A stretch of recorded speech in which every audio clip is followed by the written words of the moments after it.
سلام اشکال داش محمد، خوش اومدین به یه ویدیو جدید از چنل خودتون. من محمد لجن هستم. همونطور که از تامنیل دیدین این انفور قشنگ اومده. بریم برای تجزیه تحلیلش. خب اومدیم برای تجزیه تحلیلش. ممنون میشم قبل همه چی ویدیو رو لایک و سابسکرایب کنید. بریم که گانو بکشیم. میتونم بی تردید بگم که یکی از بهترین گانایی که اکتیویژن تا الان طراحی کرده و داده بیرون.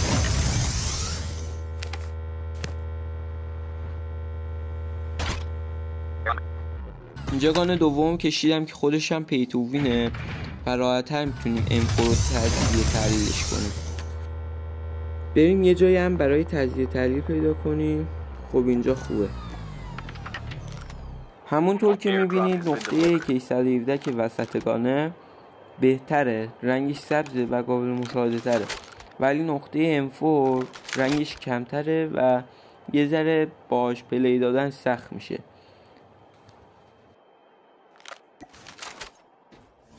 بریم برای ادامه ویدیو که 2 وایپ خفن داریم.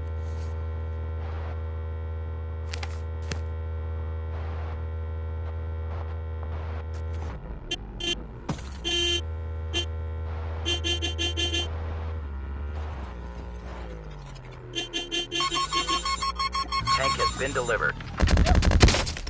Void Walker activated.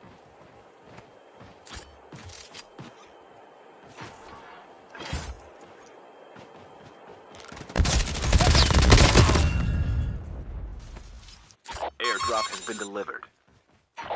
این کلاس واقعا فشار کننده ترین کلاسیه که تا حالا کالاف داده بیرون.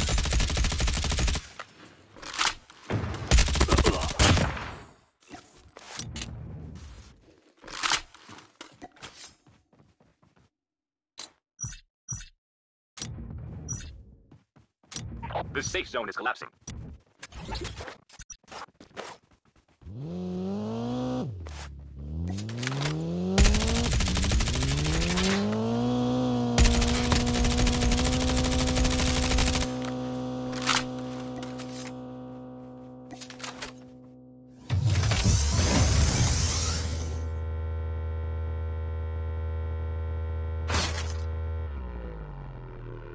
Airdrop incoming.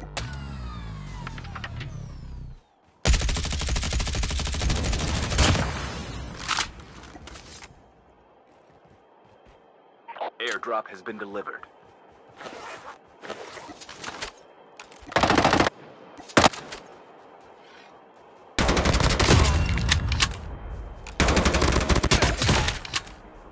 Watch out, K9 unit incoming.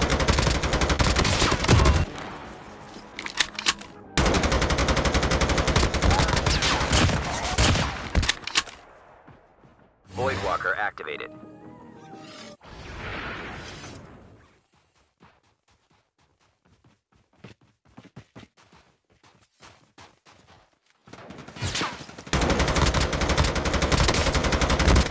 ممنون که ویدیو رو تا آخر دیدین. اشکالی داشت.